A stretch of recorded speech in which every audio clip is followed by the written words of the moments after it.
கடுமையாக உழைப்பேன் என்று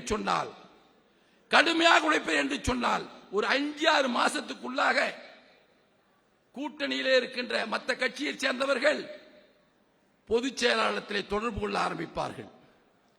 ஏனென்று சொன்னால் அடுத்த தேர்தலில் அனைத்து இந்திய அண்ணா திராவிட முன்னேற்ற கழகம் உறுதியாக வெற்றி பெறக்கூடிய வாய்ப்பு வந்துவிட்டது.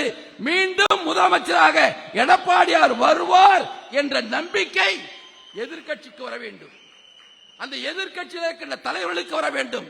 அந்த எண்ணம் வர வைப்பது யார் என்று சொன்னால் இங்கே அமர்ந்திருக்கின்ற கிட்டத்தட்ட 2500 நிர்வாகிகள்.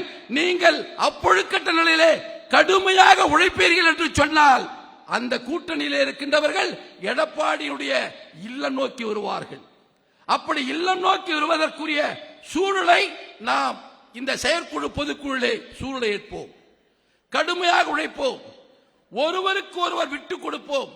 ஒருவரோடு ஒருவர் இணைந்து செயலாற்றுவோம்.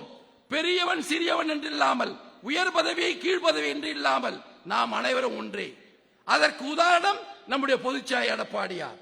நம்முடைய தியாகம், நம்முடைய உழைப்பு, நம்முடைய தொலைநோக்கு பார்வை, விட்டுக் கொடுத்து அரவணைத்து செல்வீர் என்று சொன்னால் 2026 நடைபெறுகின்ற தேர்தலில் மீண்டும் புரட்சி தலைவர் எம்ஜிஆர் ஆட்சி, புரட்சி தலைவி அம்மாவுடைய ஆட்சி எடப்பாடியார் தலைமையிலே மீண்டும் முதலமைச்சராக வருவார்.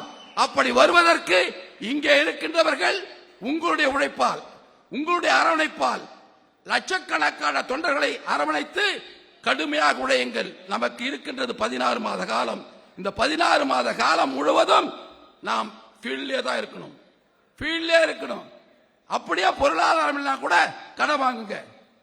கடன் வாங்குறது தப்பே இல்லை. எதுக்காக வாங்குறீங்க?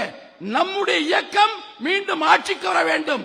நம்முடைய தொண்டன் மகிழ்ச்சியோடு மீண்டும் உழைக்க வேண்டும். அவன் மகிழ்ச்சியாக வைப்பதற்கு நாம் கடன் வாங்கியாவது இந்த வெற்றியை பெற வேண்டும் என்று கூறி விடைபெறுகிறேன். நன்றி, வணக்கம்.